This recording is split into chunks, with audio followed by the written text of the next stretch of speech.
How y'all doing? Nick Brengle here, and today we're talking about the 60 plus film stocks available through Dehancer, the world's most powerful film emulation plugin. But before we get to that, a few housekeeping items for the channel. If you're watching this video, thank you. I appreciate you being here. If you're not subscribed, watch this video, consider subscribing, go check out some other content, and hit the like button, drop a comment down below, do all of those things. And yeah, so this is something I haven't seen on YouTube with Dehancer, and of course I've made a bunch of videos about this plugin, but this is really just going through I don't know, 30 or 40 of the different film stocks that you have to choose from in just a standard setting, nothing fancy. You're gonna see me in my typical YouTube talking head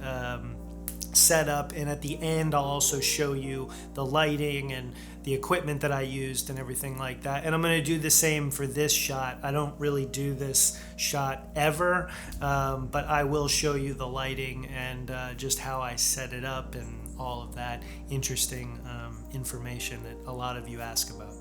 So for the technical information that maybe some of you will ask, I shot all of this in RAW and I sent it through Davinci Resolve, but I didn't touch it at all. Nothing, no color, anything. I edited it completely in Final Cut using the beta version of Dehancer, which is available now. The link is down below. And if you decide to purchase Dehancer, please use that link down below. I think there's a code, I forgot, but there's a link down below that you can check out, and you know, it helps this channel, it helps me, and obviously I am a proud sponsor for Dehancer because it's incredible. So you probably already know that.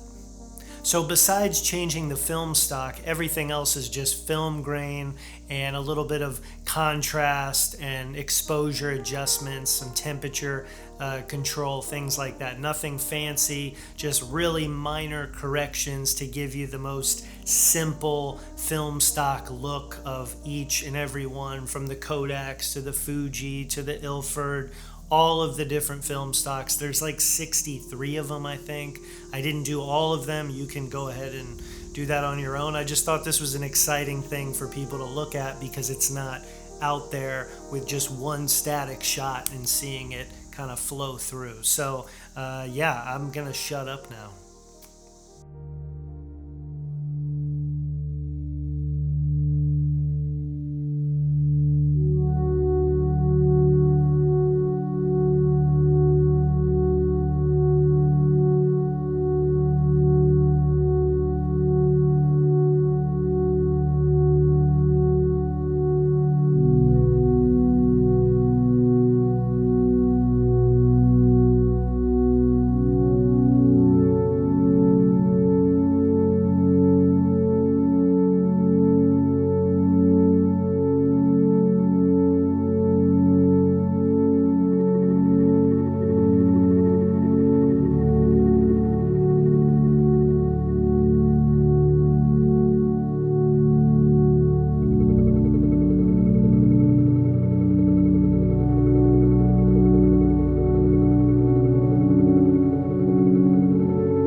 before we go, again, hit that subscribe button, hit the like button. Let me know what you think about the film stocks. What's your favorite one? If I didn't answer any questions that maybe you have, drop them down below, and we'll talk about them at some point. So until then, go create something.